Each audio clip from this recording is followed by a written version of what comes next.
یا رسول اللہ صلی اللہ علیہ وآلہ وسلم قرآن کریم کی جس آیت کریمہ کو سرنامہ سخن کی حیثیت سے تلاوت کرنے کا شرف حاصل ہوا، اللہ جل وعلا نے ارشاد فرمایا الاخلاء یومئذ بعضهم لبعض عدو الا المتقین، کہ قیامت کے دن، قیامت کے روز گہرا دوست، سچا دوست، جگری دوست دوسرے دوست کا دشمن بن جائے گا۔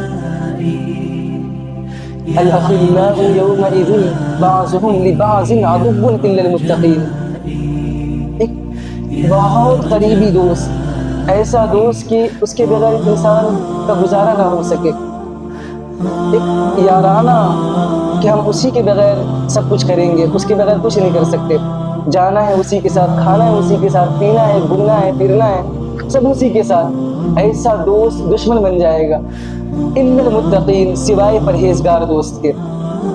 دیکھیے اللہ نے قرآن کریم میں یہ بات واضح طور پر لکھ دیا۔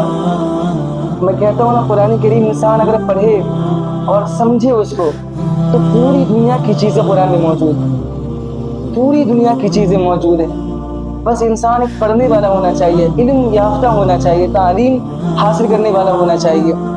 ساری دنیا کی چیزیں قرآن میں موجود ہے، کوئی نکالنے والا ہونا چاہیے، کھوجنے والا ہونا چاہیے، لیکن ہمیں تعلیم سے واقفیت نہیں ہے، ہماری غلطی ہے، یہ ہمارے اندر کمی ہے کہ ہمیں تعلیم نہیں حاصل کرنی ہے۔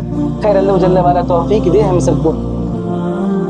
تو قرآن کریم میں اللہ نے اس طرح بیان کیا قرآن کریم میں کہ ایک پکا دوست دوسرے دوست کا دشمن بن جائے گا۔ اب دیکھیں اسی پر ایک واقعہ بھی ذکر کیا گیا کہ قیامت کا دن ہوگا، سخت ہولناک والا منظر ہوگا، اور ایسے منظر میں ایک ایسا آدمی بھی ہوگا کہ اس کے نام اعمال میں کچھ نیکیاں کم ہوں گی، اسے جنت میں جانے کے لیے بس تھوڑی سی نیکی چاہیے، وہ بھاگ رہا ہے، اس طرح بھاگ رہا ہے کہ کوئی مجھے نیکی دے دے، ماں کے پاس جا رہا ہے، وہ والدہ کے پاس جاتا ہے کہ اے والدہ آج میری بہت سخت گرفت ہو گئی ہے، میرے پاس 2-3 نیکی بچی ہوئی ہے بس جنت میں جانے کے لیے، میرے نام اعمال میں بس 2-3 نیکی چاہیے، میرا ترازو کا بڑھنا بھاری ہو جائے گا، 2-3 نیکی چاہیے مجھ کو۔ تو والدہ کیا جواب دے گی؟ جب والدہ کے پاس جائے گا، وہ والدہ جس نے 9 مہینے اپنے بچے کو پیٹ میں رکھ کر کے پالا، دنیا میں لایا، دنیا میں لانے کے بعد ان کی پرورش کی، پیار محبت سے ان کو پال پوس کر کے بڑا کیا، ان کے اخراجات اٹھائے، اچھی تعلیم دینے کی کوشش کی، کبھی کوئی مصیبت نہیں آنے دی، ساری مصیبتیں خود جھیل لی، ایسی والدہ اس دن کیا کہتی ہے؟ دیکھ لیں، یہ دنیا کی ایک رواج بن گئی ہے، ایک دستور ہو گیا ہے۔ والدہ کیا کہتی ہے؟ والدہ کہتی ہے میرے بیٹے، بے شک میں نے تیری تعلیم دی، تجھے تعلیم دیا، تجھے 9 مہینے اپنے پیٹ میں رکھا، پاس پڑھ کر کے بڑا کیا، تجھے ہر چیز دے دی، دنیا کی نعمتیں دی، کسی چیز میں کوئی کمی نہیں آنے دیا، پیار دیا، ہر مصیبتیں خود اٹھا لی، لیکن آج میرا بھی کوئی بنے گا نہیں، آج میں تجھے نیکی نہیں دے سکتی۔ والدہ کیا کہتی ہے؟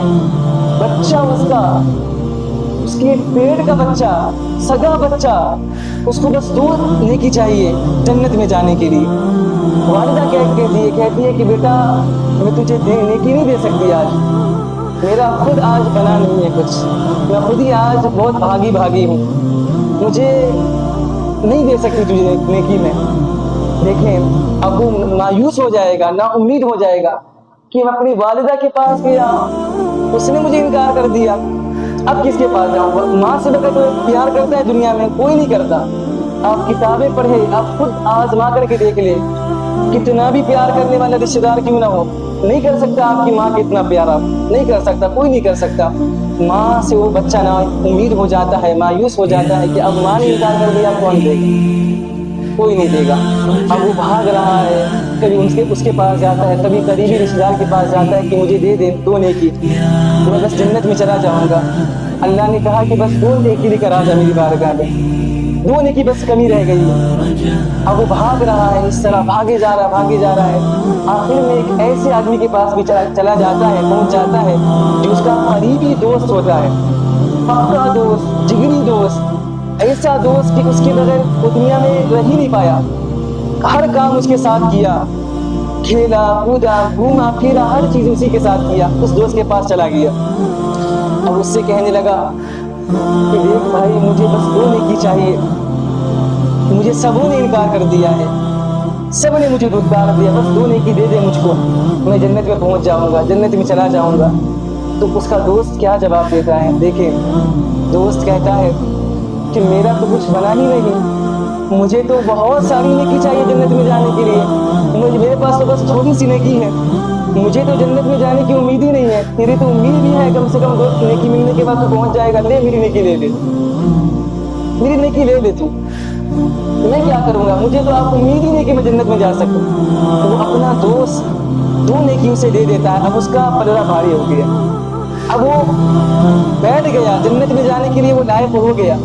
اب یہ 2 نیکی لے کر کے اپنی ترازو میں رکھتا ہے, دیکھتا ہے کہ میرا وزن بھاری ہو گیا, تو اللہ کی بارگاہ میں حاضر کر دیتا ہے کہ اللہ تو نے کہا تھا 2 نیکی لانے کے لیے, 2 نیکی لے کر آ گیا ہوں 2 نیکی لے کر کے. اب دیکھیں اللہ حکم دے گا فرشتوں کو, اے فرشتے اس سے جنت میں جانے کی اجازت دے دو, جنت میں جانے کی اجازت دے دو. اب وہ خوشی خوشی جا رہا ہے جنت میں, پہنچا نہیں ہے ابھی, بس جا رہا ہے اس طرح جھولتے جھولتے خوشی کے مارے جا رہا ہے جا رہا ہے. جب جنت کے پاس پہنچ جاتا ہے نا دروازے پر, تو پیچھے والا دوست جس نے اس کو نیکی دی ہے